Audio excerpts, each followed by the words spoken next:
YS కుటుంబ ఆస్తుల వ్యవహారంలో కీలక మలుపు చోటు చేసుకుంది. సరస్వతి పవర్ కార్పొరేషన్ లిమిటెడ్ వాటాలు తనవేనని, జగన్ భారతికి వాటిపై హక్కు లేదని నేషనల్ కంపెనీ లా ట్రిబ్యునల్లో వైఎస్ విజయమ్మ అఫిడవిట్ దాఖలు చేశారు. ఈ అంశంలోకి షర్మిలను అనవసరంగా లాగుతున్నారని, జగన్ భారతిరెడ్డి ట్రిబ్యునల్ను తప్పుదోవ పట్టిస్తున్నారని ఎన్సీఎల్టీ హైదరాబాద్ బెంచ్కు నివేదించారు. దీంతో వైఎస్ కుటుంబంలో ఉన్న విభేదాలు మరోసారి తెరపైకి వచ్చాయి. 1999 మార్చి 31న గ్రంథి ఈశ్వరరావు, గ్రంథి సతీష్, గ్రంథి శశికళ సరస్వతి పవర్ను స్థాపించారు. 1999 అక్టోబర్ 31న జగన్ తన స్నేహితుడు డి చంద్రశేఖర్ రెడ్డితో పాటు ఈ కంపెనీలో డైరెక్టర్లుగా చేరారు. అదే రోజు సతీష్, శశికళ రాజీనామా చేశారు. ఆ తర్వాత 2000 జూలై 1న గ్రంథి ఈశ్వరరావు కూడా బోర్డుకు రాజీనామా చేశారు. అదే రోజు విజయసాయిరెడ్డి బోర్డు డైరెక్టర్ గా చేరి 2002 ఆగస్టు 12 వరకు కొనసాగారు.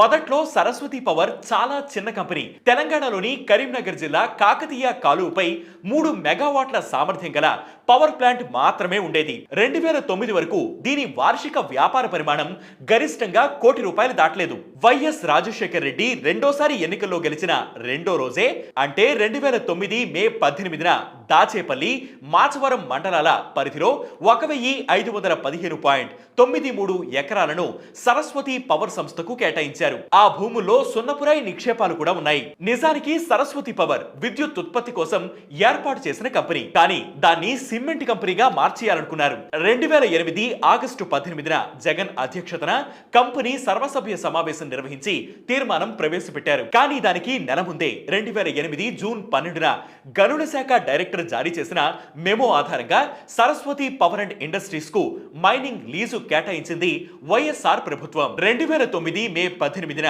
జీవో 107 జారీ చేసింది. అంటే కంపెనీ బైలాస్ మార్చక ముందే లీజుకు ఆమోదం తెలుపుతూ మైనింగ్ శాఖ మెమో జారీ చేసింది. 2012 మార్చ్ 29న కొన్ని నిబంధనలకు లోబడి సరస్వతి పవర్ ప్రాజెక్టుకు పర్యావరణ అనుమతులు జారీ అయ్యాయి. దీని ప్రకారం ఏడాదికి 0.0368 టీఎంసీల నీళ్లు సరస్వతి పవర్ కు కేటాయించాలి. అయితే అంత విలువైన భూములు, ఖనిజ సంపద ఉండి కూడా అక్కడ పరిశ్రమను స్థాపించలేదు. 3 ఏళ్లలో సిమెంట్ పరిశ్రమ స్థాపించబడుతుందని, స్థానికులకు ఉద్యోగాలు, ఉపాధి కల్పిస్తామని, సీసీ రోడ్లు వేస్తామని, మంచినీటి వసతి కల్పిస్తామని, ఆసుపత్రి ఏర్పాటు చేస్తామని చెప్పి తమ భూములను సేకరించారని రైతులు ఆగ్రహం వ్యక్తం చేశారు. గనులు లీజుకు తీసుకుని 2 ఏళ్లైనా ప్లాంట్ పెట్టకపోవడంతో లీజు గడువు ముగిసినట్టుగా ప్రకటించాలని 2011 ఆగస్టు 10న గనుల శాఖ ప్రభుత్వానికి ప్రతిపాదన పంపింది. 2014 అక్టోబర్ 9న గనుల లీజుని రద్దు చేస్తూ టీడీపీ ప్రభుత్వం ఉత్తర్వులు జారీ చేసింది. 2019లో అధికారంలోకి వచ్చిన వెంటనే జగన్ వాటిని పునరుద్ధరించి లీజు గడువును 50 ఏళ్లకు పొడిగించారు. అంతేకాకుండా 0.0368 టీఎంసీల నీటి కేటాయింపు నిబంధనలను పక్కన పెట్టి 0.068 టీఎంసీలు కేటాయిస్తున్నట్లు 2019 డిసెంబర్ 3న జీవో 81 జారీ చేశారు. తర్వాత 2020 మే 15న జీవో 16 ద్వారా 5 ఏళ్ల నీటి కేటాయింపును జీవిత కాలానికి మార్చేసుకున్నారు. ఇక ఈ కంపెనీలో తనకు 26.4 కోట్ల విలువైన వాటాలు, తన భార్య భారతికి 13.8 కోట్ల విలువైన వాటాలు ఉన్నట్లు జగన్ 2019 ఎన్నికల్లో నామినేషన్ తో పాటు సమర్పించిన అఫిడవిట్ లో పేర్కొన్నారు. అయితే ఈ కంపెనీలో వాటాల గురించి గత ఏడాది అక్టోబర్లో జగన్ నేషనల్ కంపెనీ లా ట్రిబ్యునల్లో పిటిషన్ దాఖలు చేశారు. తన సోదరిపై ప్రేమాభిమానంతో కొన్ని ఆస్తులు ఇవ్వాలనే ఉద్దేశంతో సరస్వతి పవర్ కంపెనీలో జగన్, భారతి వారి కంపెనీల పేరిట ఉన్న షేర్లను భవిష్యత్తులో తనకు బదిలీ చేస్తామని 2019 అక్టోబర్ 31న ఎంఓయూ చేసుకున్నట్లు జగన్ తెలిపారు. ఆ తర్వాత సరస్వతి పవర్ లో జగన్ కు చెందిన Sandur power company private limited పేరిట ఉన్న మొత్తం షేర్లు, భారతి డైరెక్టర్ గా ఉన్న క్లాసిక్ రియాలిటీకి చెందిన వాటాలు కలిపి మొత్తం 1,21,74,207 షేర్లను 2021 జూన్ 2న విజయమ్మకు బదిలీ చేసినట్లు షర్మిల తరపున విజయమ్మ తనపై షేర్లు పెట్టుకున్నారని తెలిపారు. ఈడీ, సిబిఐ కేసులు, కోర్టు వివాదాలు తేలిన తర్వాత మిగతావి బదిలీ చేయాలనుకున్నట్లు వెల్లడించారు. షర్మిల కృతజ్ఞత లేకుండా తీవ్రంగా బాధ పెట్టేలా వ్యవహరించారని, రాజకీయంగా తనపై బురద చల్లే ప్రయత్నం చేయడంతో సోదరిపై ప్రేమ పూర్తిగా పోయిందని పిటిషన్లో పేర్కొన్నారు. దాంతో షర్మిలకు ఇవ్వాలనుకున్న షేర్లకు సంబంధించి ఎంఓయూ, గిఫ్ట్ డీడ్ అమలు చేయకూడదని జగన్ నిర్ణయించుకున్నట్లు తెలిపారు. కానీ 2024 అసెంబ్లీ ఎన్నికల ఫలితాలు వచ్చిన వెంటనే, అంటే జూలై 6న జగన్ భారతి వాటాలన్నీ విజయమ్మకు బదిలీ చేసినట్లు వార్షిక రిటర్న్స్ లో సరస్వతి పవర్ కంపెనీ వెల్లడించడంతో షాక్ కు గురైనట్లు ఆయన పేర్కొన్నారు. తమ షేర్ల బదిలీ ఫారాలు, ఒరిజినల్ షేర్ సర్టిఫికెట్లు, ఇతర డాక్యుమెంట్లు ఇవ్వకుండానే తమ సంతకాలు కూడా లేకుండా ప్రక్రియ పూర్తి చేయడం కంపెనీ చట్టానికి విరుద్ధమని తెలిపారు. చట్టవిరుద్ధంగా జరిగిన షేర్ల బదిలీని రద్దు చేసి జగన్ భారతి క్లాసిక్ రియాలిటీ పేరిట 51.01% కొనసాగేలా ఆదేశాలు ఇవ్వాలని ఎన్సీఎల్టీని కోరారు. ఈ పిటిషన్ పై ఎన్సీఎల్టీ విచారణ జరిపింది.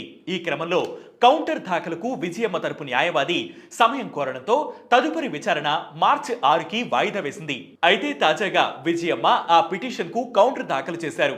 సరస్వతి వాటాల కొనుగోలు, గిఫ్ట్ డీడ్ ద్వారా వచ్చిన వాటాలన్నీ చట్ట ప్రకారం తన పేరిట బదలాయించారని స్పష్టం చేశారు. షర్మిల భవిష్యత్తు ప్రయోజనాల కోసం గిఫ్ట్ డీడ్ ను తనపై విశ్వాసంతో చేసి ఇచ్చారనడం అవాస్తవం అన్నారు. సరస్వతిలో ప్రస్తుతం 99.7% వాటాలు తనవేనని తేల్చి చెప్పిన విజయమ్మ జగన్ భారతికి వాటాలేమీ లేవని స్పష్టం చేశారు. కుటుంబ వివాద అవగాహన పత్రం ఆధారంగా కంపెనీ చట్టం కింద జగన్ భారతిరెడ్డి క్లాసిక్ రియాలిటీలు వేసిన పిటిషన్లు చెల్లుబాటు కావన్న ఆమె భారీ జరిమానాతో కొట్టివేయాలని కోరారు. 2021 జూలై 26న జగన్ భారతి 2 దానపత్ర ఒప్పందాలు తనకు చేసి ఇచ్చారని విజయమ్మ పేర్కొన్నారు. వీటి ప్రకారం సరస్వతిలో జగన్ కు చెందిన 74,26,000 వాటాలు, భారతికి చెందిన 40,50,000 వాటాలను తనకు బదిలీ చేసినట్లు తెలిపారు. గిఫ్ట్ డీడ్ లో వాటా సర్టిఫికెట్ల ఫోలియో నెంబర్లను కూడా పేర్కొన్నారని స్పష్టం చేశారు. ఈ వ్యవహారంలో క్లాసిక్ రియాలిటీ, సరస్వతి పవర్ తాను మాత్రమే పార్టీలుగా ఉన్నామన్నారు.